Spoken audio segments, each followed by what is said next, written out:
mais dama gis ni. Eumeu Sène ci expérience am ci la gagné ki xam mooy Lac de Guiers. parce que Balla wax na ko sànq.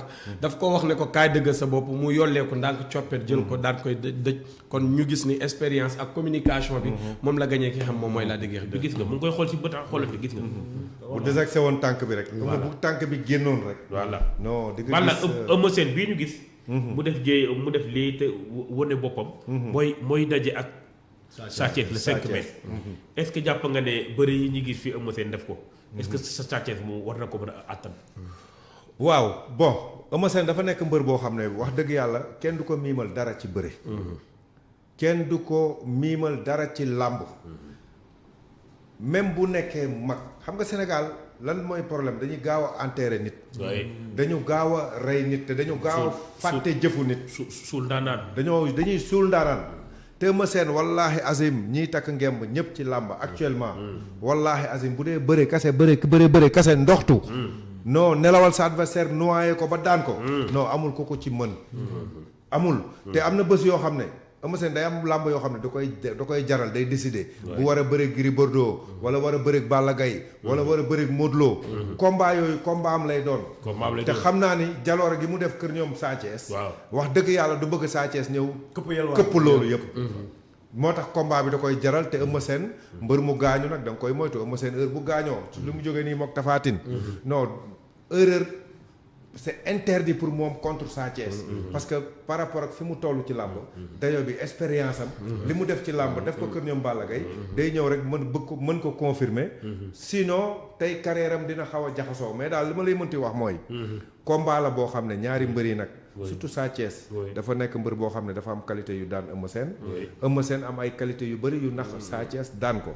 du dëgg. ba tax na nag combat la boo xam ne Eumeu Sène vraiment ku ci Sa Thiès ku ci war a sóoraale Eumeu Sène. ko war a bàyyi xel war ko respecté jox ko cër. jox ko cër jël combat bi jox ko temps bi mu moom. te lépp lu mu war a def mu bañ a nekk loo xam ne da koy tâtonner.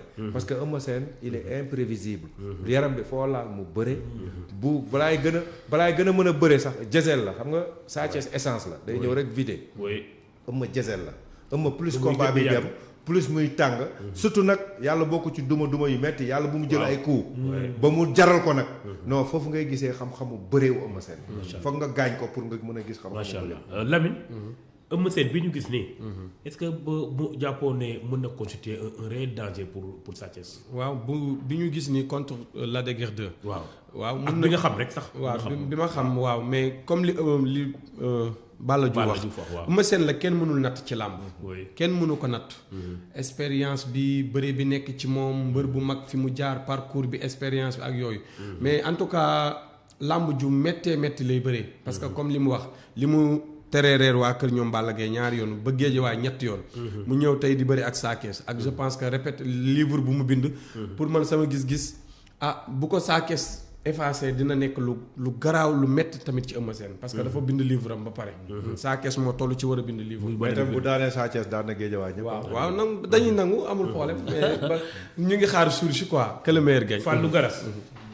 Sa Thiès dafa dugg Pikine daan Boy Sey duggaat fa daan Tonnerre duggaat fa daan Jordan waaye Boy Niang moo ko daan le 11 mars.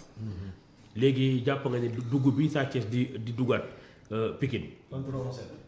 waaw kon Eumeu Sène ak yi mu duggoon Pikine benn la wala. combat bu neex la rek li ma xam mooy. waaw Sa Thiès am na vitesse boo xamante ne moom. waaw combat bi mun na yem foofu quoi. maanaam loolu. vitesse Sa Thiès. waaw Eumeu Sène bu ko sóoraalewul. waaw mun na koo daan ba ñibbi. waaw Eumeu Sène soo ko xam ne moom moo ngi ci làmb ji. li ma waxoon contre Reug Reug rek. waaw xam nga Reug Reug. waaw contre Sa Thiès Boucar dafa ma jël émission mel na ko Boucar. Reug Reug moo daax bëre Sa Thiès. mais Sa Thiès su Reug Reug nelawee dina ko daan ba ñibbi. waaw Reug Reug soog di bëre. mu soog a xam. te foog naa combat bi noonu la demee. mais Eumeu Sène ak Sa Thiès bi. Eumeu Sène maanaam ñi muy bëre grand yi ay Balla Gaye ak ay yooyu noonu xam nga Eumeu Sène mun na bëre quoi. waaw mais Sa Thiès bokkul ak ñooñu si bëre quoi. luy seen différence. waaw Sa Thiès benn.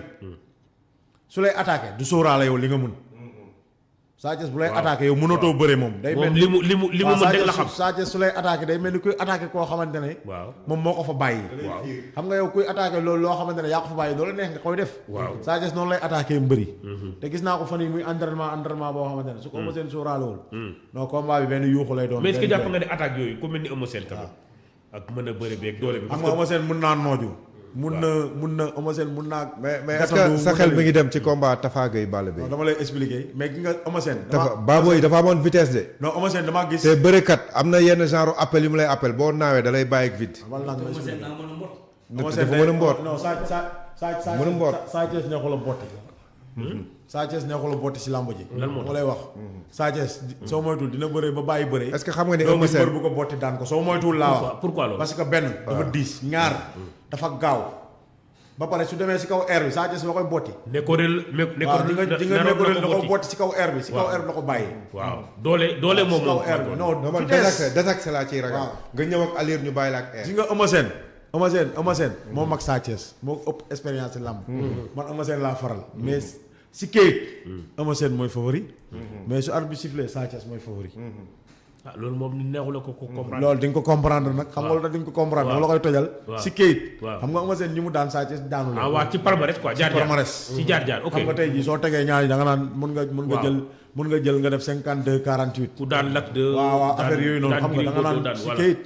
mais su arbitre bi sifflé man su ma doon prier sama xaaj teg si Sa Thiès laa koy teg Eumeu Sène nag laa bëgg mu daan mais su ma doon carte ma nekk carte kat nekk jockey waaw nekk joker si Sa Thiès laa koy teg lu leer nañ laa lay wax ni naar bi parce que waaw su ma nekkoon di jouer si naar bi si Sa Thiès laa koy parce que lamb aussi lamb tamit boo xoolee tamit booy yi boo xoolee seen palmarès yi ñu commencé def nii Sa Thiès su dof la ba Eumeu Sène daan ko day génn si poule bi day parce que lamb ji dafa gars yi créé nañ fi beneen poule ay poule lamb ji am na poule boo xamante ne am na ligue boo xamante ne Modou Lo moo ko dirigé. waaw Sa Thiès foofu la bokk. waaw Reug fa la bokk léegi. waaw Reug Reug foofu la bokk. waaw Boy Niang foofu la bokk Ama Baldé foofu la bokk. comprendre est-ce que Franc fa la bokk. waaw Franc fa la bokk loolu force la. Franc dugg na. Franc force la. Franc même Ama moo bëri Bombardier foofu la bokk. dugg na Franc Reug Reug da ko doon jéem a daw. mais combat la Reug Reug ak. Serigne Ndiaye numéro 2 Serigne Ndiaye numéro 2 dafagul dugg foofu. xam nga li ma la wax. il faut mais ñooñu foofu lañ bokk. ñooñu foofu lañ bokk Serigne Ndiaye numéro 2 nag su daanaatee benn combat bu dëgër tuuti beneen adversaire bu dëgër tuuti non dafay dugg force ko jël da nga koo ragal parce que lamb day doxee noonu comprendre nga mais Eumeu Sène ak combat bi man moom tiit naa sama grand la nag sama grand la yéene naa ko victoire suma sañoon mooy daanaa mais tiital naa ko Sa Thiès de tiital nga Thiat Sa Thiès ak kii est-ce que wàllu doole ak wàllu âge mën na ko feeñ waaw Eumeu Sène moom ne waxta néewal doole dégee na ay din gis naa ko Sall muy épaule 200 kilos. maa fekke loolu moom la nit naan maa fekke. kon kooku épaule moom yëppam la épaule 200 kilos arraché épaule biceps. waaw yooyu sama kanam. escouade waaw te Eumeu Sène gars yi dañuy fàtte leen si moom. ñu dal ci kawam ñëpp dañ leen a daan.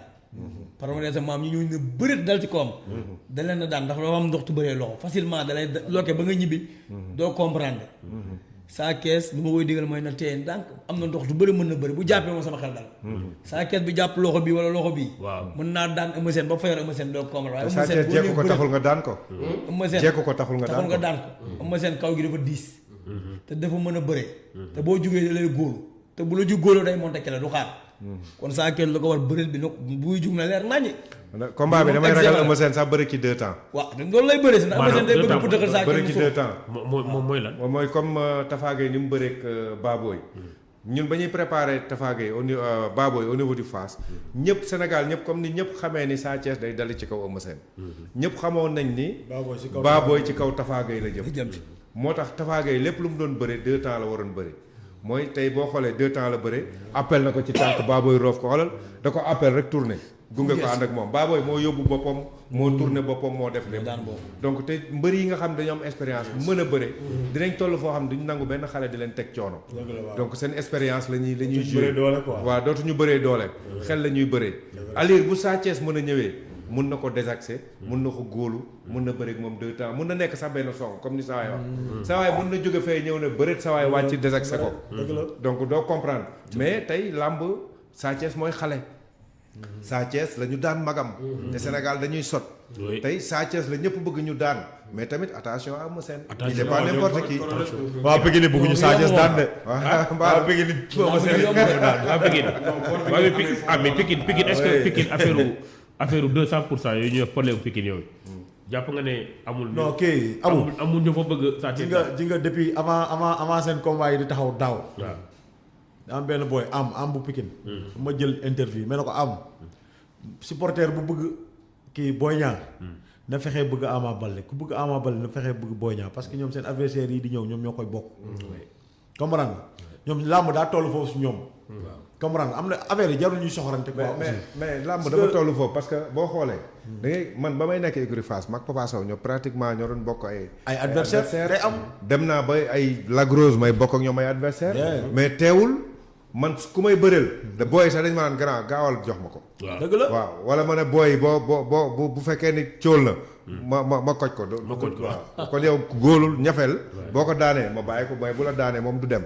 parce que loolu mooy dund.